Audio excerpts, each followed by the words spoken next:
Hello everyone, आप सबका स्वागत है हमारे चैनल फिजिक्स या मैजिक में।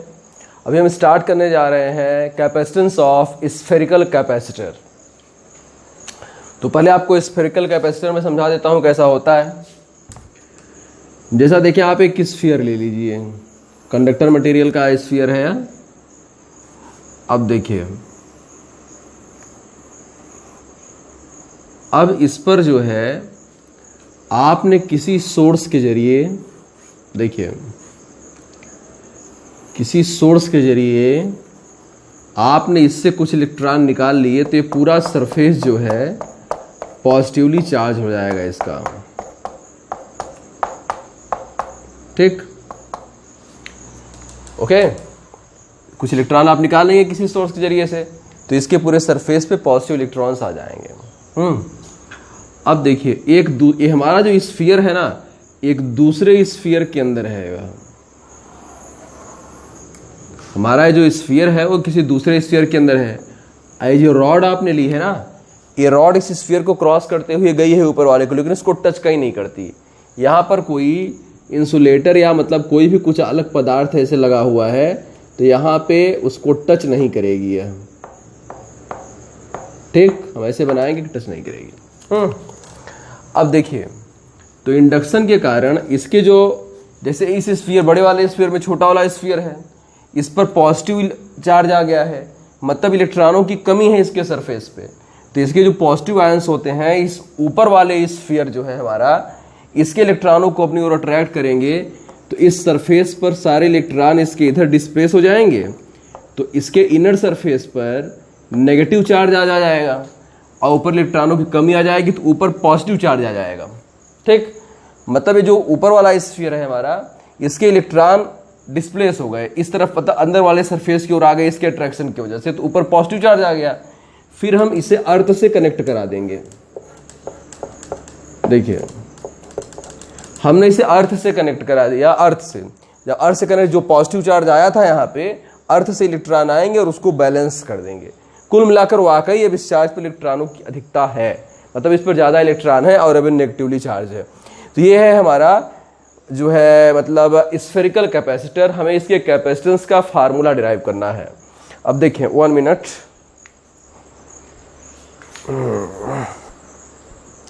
अब देखिए, तो फिर मैं स्टार्ट करता हूं। जैसे यहां पे था मैं, ये O है, इसका सेंटर ले लीजिए। अब जैसे इसका रेडियस जो बाहर वाला है, उसके रेडियस को आप A ले लो। इसके रेडियस को आप A ले लीजिए। ये जो इनर स्फीयर है, इसका रेडियस आप B ले लो। ओके, इस पर जो है चार्ज आपका +Q है और इस पर चार्ज आपका -Q है। तो अब देखिए, कैपेसिटर बन गया। इस पर जितना चार्ज है इसके सामने वाली प्लेट पर, उतना ही नेगेटिव चार्ज है, और यह सोर्स से जुड़ा हुआ है और यह अर्थ से जुड़ा हुआ है। तो ये बन गया हमारा स्फेरिकल कैपेसिटर। ठीक, अब देखें, अब जैसे कि आपको मालूम है कि कोई भी कंडक्टर हो, इट इज़ नॉट नेसेसरी कि वह जो है कैपेसिटर ही हो। तो हम जब कैपेसिटेंस का फार्मूला डिराइव करते हैं, तो हमें उसका बेसिक फार्मूला मालूम है, C = Q/V। तो अगर हम इसकी प्लेट्स के बीच, स्फेरिकल प्लेट्स हैं इसकी, तो इसकी प्लेट्स के बीच अगर हम पोटेंशियल डिफरेंस निकाल लेते हैं, तो C = Q/V में हम V की वैल्यू रख के C की वैल्यू प्राप्त कर सकते हैं। तो हमें पोटेंशियल डिफरेंस चाहिए प्लेट्स के बीच में। तो इसके लिए पहले हमें निकालना पड़ेगा इस सरफेस पे पोटेंशियल, फिर इस सरफेस पे पोटेंशियल, और फिर जो है उनका मतलब रिजल्टेंट निकाल के बताना पड़ेगा पोटेंशियल डिफरेंस कितना है। अब देखिए, potential difference, potential not potential, potential difference, potential on inner on surface of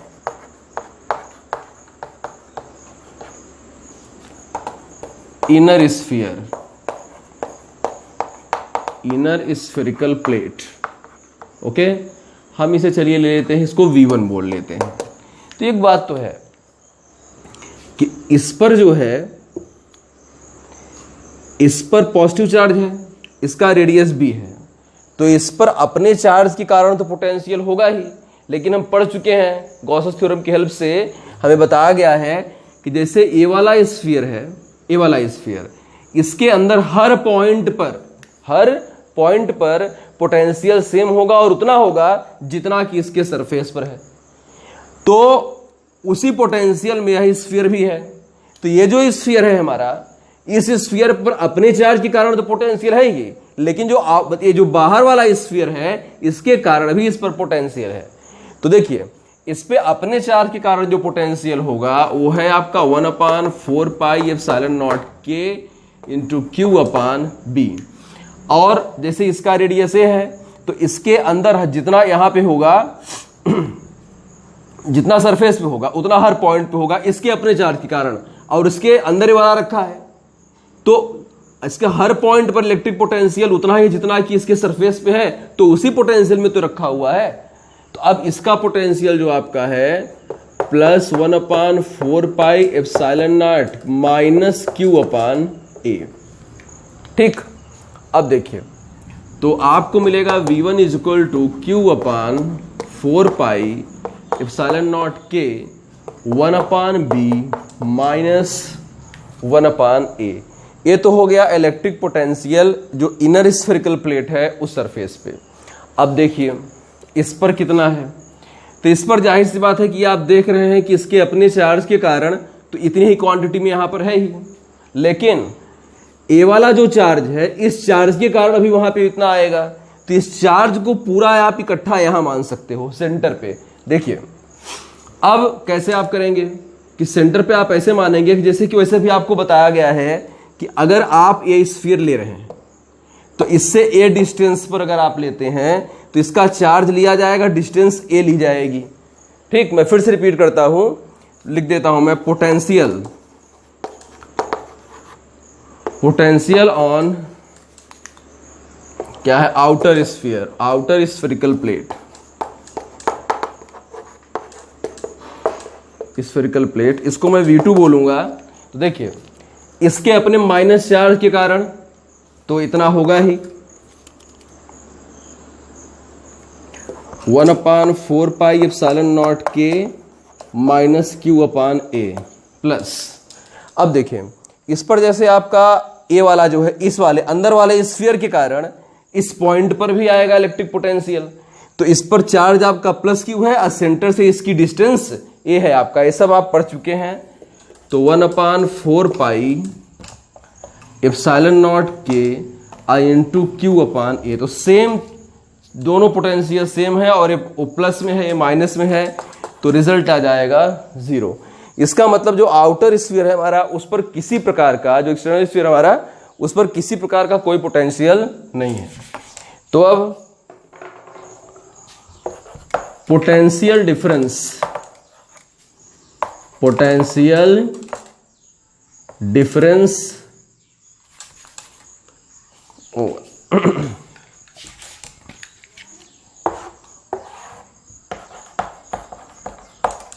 potential difference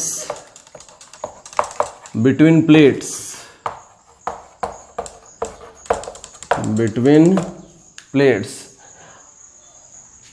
V is equal to V1 minus V2, तो V1 ही है आपका, V2 तो 0 ही है, तो Q/4πε0 k 1/B -1/A। According to